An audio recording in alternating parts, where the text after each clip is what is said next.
Tere sõbrad! Täna räägime kahest väga olulisest teemast, distsipliinist ja motivatsioonist ning kuidas need aitavad meil saavutada finantsilist heaolu. Miks on finantsdistsipliin oluline? Finantsdistsipliin on võti stabiilse ja turvalise tuleviku loomiseks.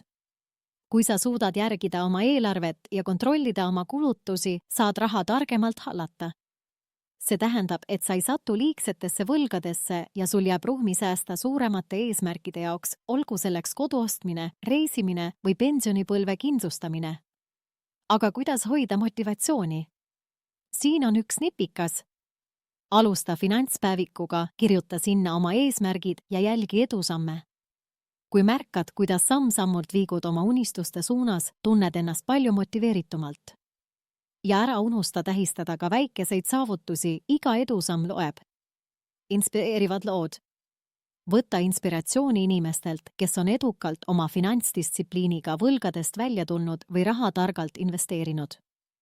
Näiteks Warren Buffetti pikaajalised investeerimisstrateegiad näitavad, et püsivus ja sihikindlus viivad suurepäraste tulemusteni. Lõpetuseks teha, et finantsiline heaolu algab väikestest sammudest. Sina saad sellega hakkama. Aitäh, et kuulasid ja näeme järgmises videos. Distsipliin loob vabaduse, motivatsioon hoiab su rajal.